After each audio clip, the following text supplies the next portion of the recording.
The stakes are high. It's an issue of national security now. Stakes are high. Yes, you get this one shipping label wrong, and you are cut out of Walmart forever. But it is exciting. Ding, ding, ding, ding. I do wish sometimes I could hack into like DOT headquarters and just change all the lights to green. They're available from 3 to 5 p.m. How will he make it work? We gotta figure it out. Any Mission Impossible plot scene is most likely one of our days here, especially right now with fuel, the market changing, like fuel's up again. Calling all CPG shippers, truckers, and logistics pros. Welcome to the Truck Yeah Podcast, your ultimate cheat code for smarter shipping, smoother logistics, and dominating the shelf where it matters most. Buckle up. It's time to learn, laugh, and get your freight on. Ladies and gentlemen, welcome back to another edition of the Zipline Logistics Podcast. My name is Jesse Jewett. Joined with me, as always, Teddy Knox. Hello, Teddy. Hello, how are you? Wonderful, wonderful, wonderful. We got a hot topic today. We are chatting I'm so excited for this. about primarily action movies Yes. that contain the world of logistics. Yes. And I need all of our truck yeah heads. What do we call? Truck yasters. Truck yasters. I really need all of you to love this a lot. Yeah, and get involved, folks. we need you to listen to it a lot, make it our highest listened to rated episode so we can do more like this because it's fun. Absolutely. Teddy, you want to lead us off with some of your thoughts on Yes. movies that contain trucks Yes. or So logistics? I'm gonna throw. Go ahead, because I've got an idea.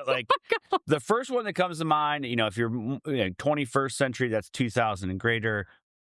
Transformers, Optimus Prime is a semi truck. Yep. Right. So we all remember when that came back with Michael Bay and Shia LaBeouf. mhm. That was hot for a long time, and then Mark Wahlberg took over. Some other stuff happened. I don't know. Josh Duhamel's in there. That's a solid franchise. Is there 6 or 7, 5? I don't know. I think there's got to be 6 or more. Really? I have no clue. There's at least 5. Yes. I don't know. Shia LaBeouf is in 3. 3, and then Mark Wahlberg's in at least 2. Yeah, that's right. I'm saying at least 5. We can. Okay. It's also a math podcast. We're there. Pre-2000, growing up, one of the movies that makes me think of truck drivers is Big Trouble in Little China. It's all in the remix. 1986. Kurt Russell, a young Kim Cattrall, Jack Burton driving the truck into Chinatown. I don't even know where. Was it in San Francisco? I think so. San Francisco, Chinatown. Gets involved with some real odd cats that are shooting lightning and phases are exploding. And So basically a normal day in trucking. sure. What are your thoughts, Teddy? I agree. I always immediately also think of Fast and Furious. They are robbing trucks. Of course. I think they do that in a couple of the movies, and then it gets to them, just basically using semi trucks to bounce their cars off of and win races and things like that. So a couple of variations of that. The Terminator always comes to mind as well, even though I don't think there's a ton of semi trucks in the Terminator. There's some one scene, T2 Judgment Day, Yeah. 1991 or 2, where the bad cop, the Yep. T1000, has morphed into a truck driver. He's driving the truck. He Yeah. jumps on the truck, and then he's driving it, and then they're chasing Edward Furlong. Yep. John, I can't remember this. Connor. There we go. I was about to say Carter, which is a different action movie. Correct. John Connor, he's on his dirt bike, and then they're going through the waterways, and then the truck jumps over the bridge. Yep. Very detailed. Yep. How about that? Yeah. I don't even know this one. I don't know if you're familiar with it in your family, but Smokey and the Bandit. No. Not That's familiar Burt with that one. Reynolds, a Sally Field, I believe. That might be a different one. But either way, Smokey and the Bandit was...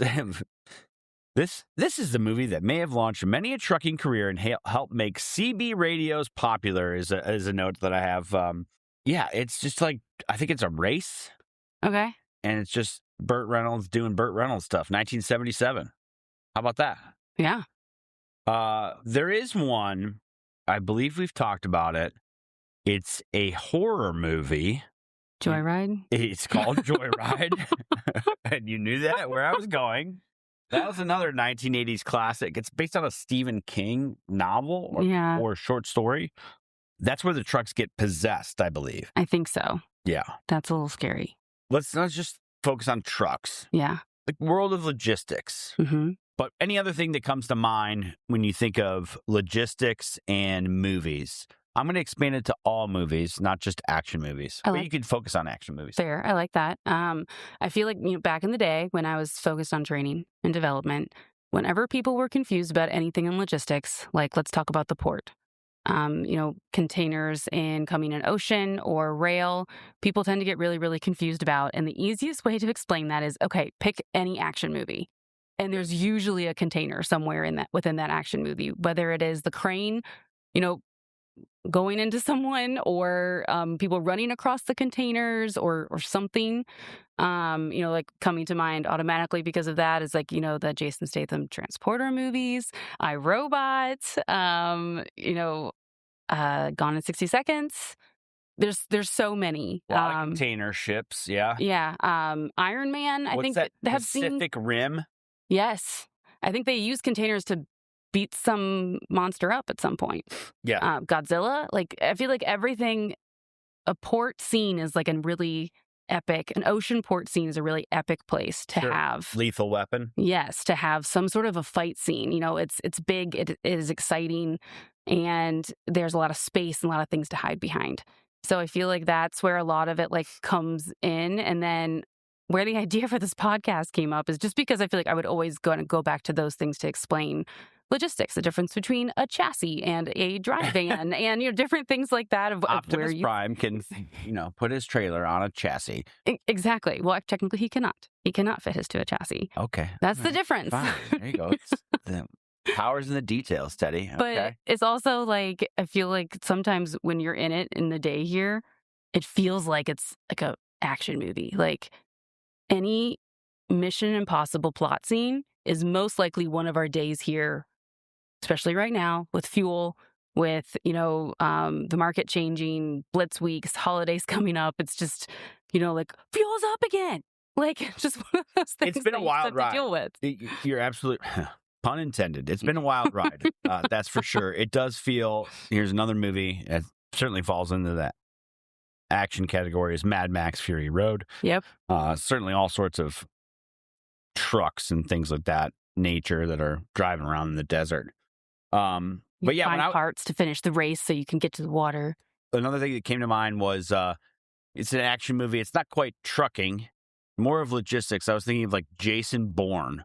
Like, yeah. When I think of, or you said Mission Impossible too, and it certainly makes that. Sometimes it does feel like when you say you get tendered over 25 orders, or we have multi-drop pickups and deliveries. I'm actually dealing with one right now.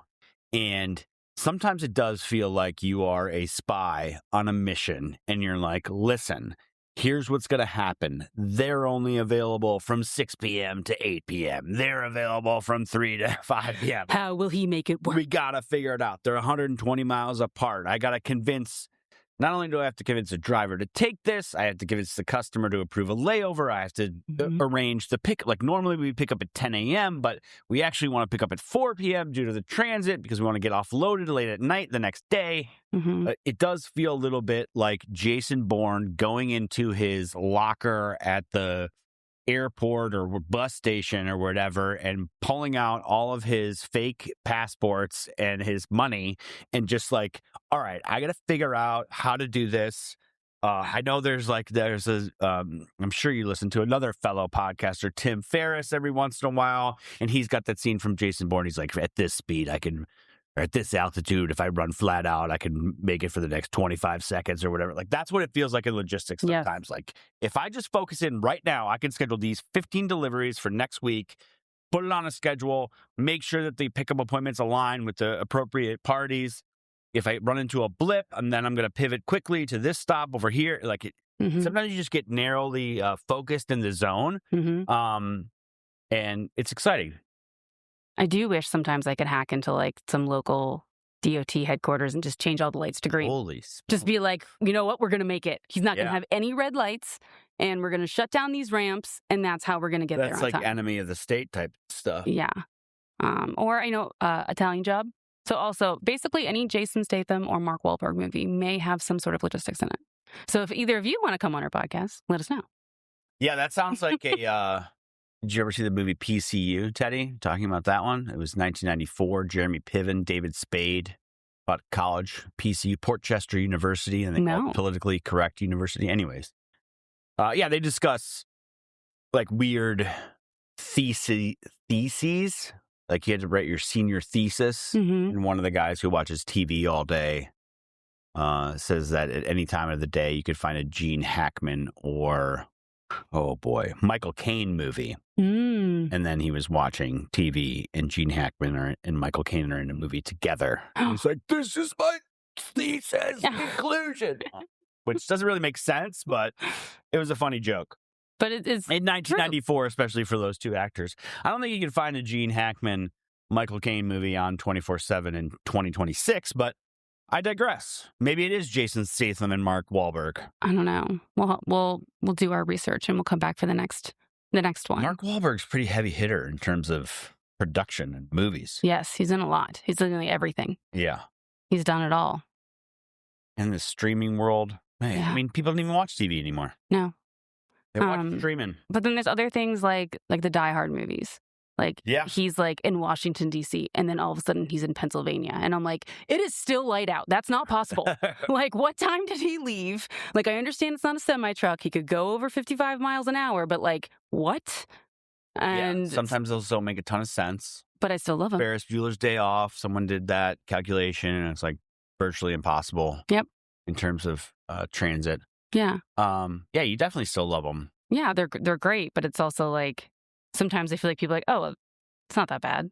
It's like, no, it is. It's really bad. This is tough. Like, you try to get something to Costco before they close at noon, or none of this is getting to the stores, and then the launch is over. And then it's like...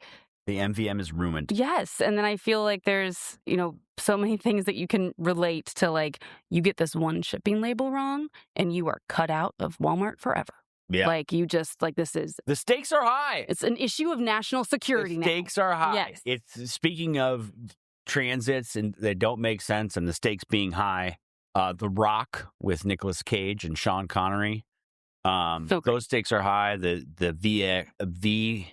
VX gas, V1 gas. Yes. Something like that. The green stuff. The green stuff in the green balls. And then there's a scene in that movie where they're like going in a car chase through the streets of San Francisco, and they basically go down the hills of San Francisco for like 7 minutes. And that doesn't work. No, it doesn't. Not when you're going 60 miles an hour in a truck. Thing, that road isn't even a real road. It's not even open. Like, yeah. But people can't do that. It's fun to watch. It is. It is fun to watch. And I'm going to throw one out there. Okay.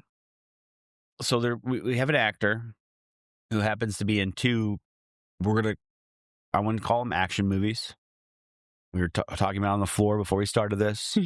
They're thrillers, or one's more of an examination of the human self. But we're talking Tom Hanks, and the two movies are Captain Phillips, which I believe he's the captain of a ocean container ship. Yep. That gets hijacked by Somali pirates based on a true story. And the other one is Castaway. He's riding on a FedEx plane. Yep. How about that? And he uses those packages to save his life. Correct. Survive in advance on an abandoned island, I think for 7 years. Yeah. Chuck something or other. He meets Helen Hunt. She's remarried and has a kid. Kind of a sad ending, but... Hopefully you've seen it already if you're listening to this. Yeah, spoiler alert. 1998's Castaway revealed on the Truck Yeah podcast. Okay, what other ones do you have? What comes to mind? We've listed a ton off. Do you have any other movies that are like your top three? I know you're a big action movie fan. I am. I feel like The Matrix has a lot of transportation in it, actually. Interesting. There's a lot of car Certainly chases. they're going in and out of the Matrix. Yes, but like I feel like there's always some sort of a car chase or something in there too. There's like spaceships and robot aliens chasing spaceships. Yeah, a little bit of everything. Yep. Helicopters. Yep. Do you like the Matrix? Yeah. I mean, all of them or just the first one? First one was pretty revolutionary. Yeah, the first one was. 1999. Keanu's big, bold move. People were talking about John Wick on the floor too. I don't know enough about. I've seen them, but I feel like they all kind of blend together. Is there logistics there? Trucks? Cars, car chases. A lot of cars. Not as much trucks. Yeah. Maybe a truck scene in one of them. If any series goes on long enough, you will get logistics in it at some point. Like, all right. But we're going to rephrase the question. Here we go, Sadie. Yeah, this is hard. Yes, I know. You don't have to give me a top 3. Just give me 1 or 2 truck scenes. Any movie. Just what comes to your mind. You want me to? Finding Nemo. Finding Nemo from the cheap seat. I'm sorry. Okay. Finding Dory. Okay. That's a mom of 3. Let's go. Describe it to me. Finding Dory. They are getting transported to another area, and it's on a basically pup truck. Okay. And they have to stop the pup truck to get Dory off so she can get back with her family.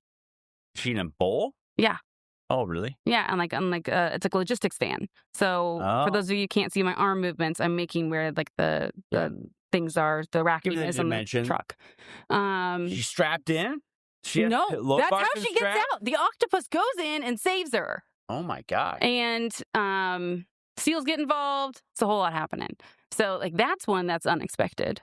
Mm-hmm. You don't expect to have logistics in Finding Dory, considering it's in the ocean. Right. But it's still there. Yeah. And then Iron Man. I feel like there's a lot of trucks in Iron Man. He gets hit by a couple trucks. I think the final scene, Iron Man 3, is at a port.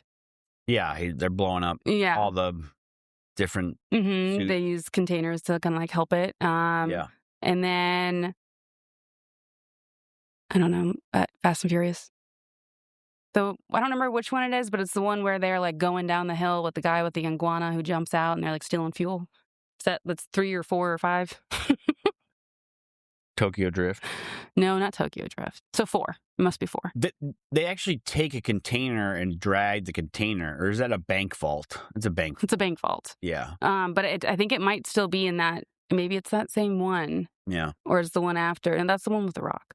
This is the one where they are actually stealing fuel while the truck is moving, and they're putting it into hooking up the actual trailer to their car. Gas? They're just stealing. They're just stealing the fuel. They're using the fifth wheel to get it off of the tractor, and then just steal the fuel because this driver obviously isn't paying attention because they're excited about it. Yeah. That's awesome. I'm going to give you mine. Okay. And it's a scene. It's probably the title is the most logistics related movie title of all time. Okay. Planes, Trains, and Automobiles. There you go. Great Thanksgiving movie. There's a scene where John Candy, playing Del Griffith, shower curtain ring salesman, is driving the car while Steve Martin, playing Neil Page, is sleeping, and he doesn't want to wake him up. And then he spins around because he's trying to get his coat off, and then they end up going the wrong way on the highway. And then there's 2 trucks coming their way, and they go in between the trucks and light up the car that they're driving. And John Candy becomes the devil for a second. Steve Martin's terrified, and there they are.